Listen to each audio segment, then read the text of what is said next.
শিউরে ওঠার মতো কারেন্টের শক দেওয়া হয় ঘাড়ে ও গোপনাঙ্গে।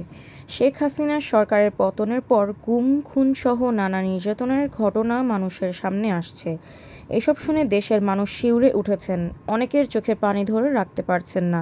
মানুষ মানুষের সঙ্গে এমনও করতে পারে তা বিশ্বাস করা যাচ্ছে না।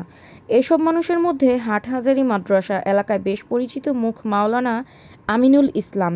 ব্যবসায়িক কর্মকাণ্ডের পাশাপাশি হেফাজতে ইসলামের ব্যানারে বিভিন্ন কর্মসূচিতে সক্রিয় থাকতেন তিনি। সংগঠনটির হাটহাজারী পৌরসভা কমিটির সহকারী দাওয়ার সম্পাদক হিসেবে দায়িত্ব পালন করেছেন তিনি। শীর্ষ আলেমদের সঙ্গে ওঠা-বসার কারণে বিগত ফ্যাসিবাদী সরকারের টার্গেট পড়তেন তিনিও। বিনা অপরাধে তাকে গ্রেফতার করে হেফাজতের সুসাইড স্কোয়াডের সদস্য হিসেবে উপস্থাপন করা হয়। মিথ্যা স্বীকারোক্তি আদায়ের জন্য ১৯ দিন রিমান্ডে নিয়ে চালানো হয় বর্বর নির্যাতন।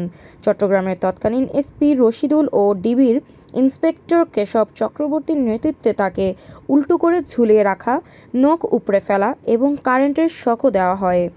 মাওলানা আমিনুল ইসলাম জানান, ২০২১ সালে নরেন্দ্র মোদি বিরোধী আন্দোলনের ঘিরে চট্টগ্রামের হাটহাজারী মাদ্রাসা এলাকায় শুরু হয় আলেম ওলামা নির্যাতনের মহোৎসব। এ পরিস্থিতিতে গ্রেফতার এড়াতে হাটহাজারী ছেড়ে ফটিকছড়িয়ে নানা বাড়িতে আশ্রয় নেন তিনি, কিন্তু সেখান থেকে গ্রেফতার করা হয় তাকে।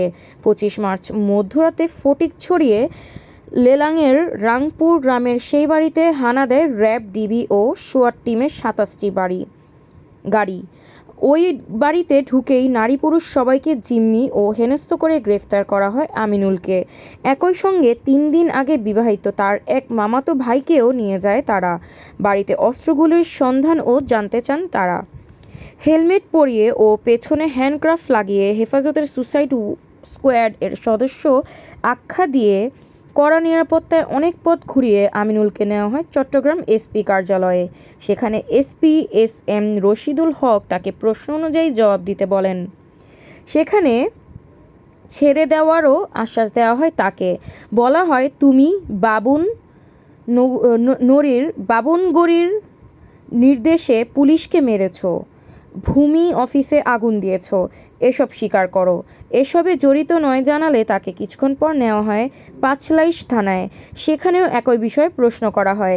জবাবে সন্তুষ্ট না হওয়ায় মাথায় পিস্তল ঠেকিয়ে গুলি করার হুমকি দেয় তারা। এরপর শুরু হয় নির্যাতন। এক পর্যায়ে হাসপাতালে নিয়ে অবস্থা খারাপ দেখে ডাক্তার তাকে বেডে নিতে বলেন, কিন্তু পুলিশ তাতে রাজি না হয়ে তাৎক্ষণিকভাবে কিছুটা সুস্থ করার পরামর্শ দেয়। সেখানে ডিবির ইন্সপেক্টর কেশব চক্রবর্তী গিয়ে দ্রুত চিকিৎসা দিতে বলেন। এরপর একটি ইনজেকশন দিলে তার ব্যথা কমে যায়। আবার তাকে নেওয়া হয় এসপি কার্যালয়ে।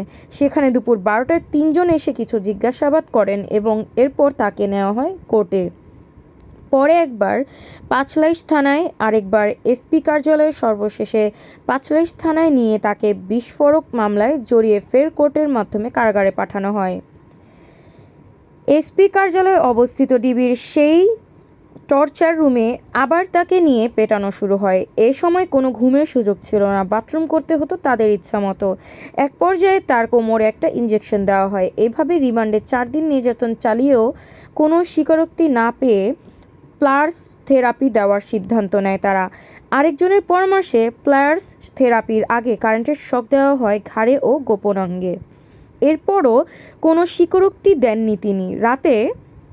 পরে রাত ১২টায় তার হাত পা বেঁধে একের পর এক হাতের নখ প্লায়ার্স দিয়ে উপড়ে ফেলা হয়। এ অবস্থায় বেহুঁশ হয়ে যান তিনি।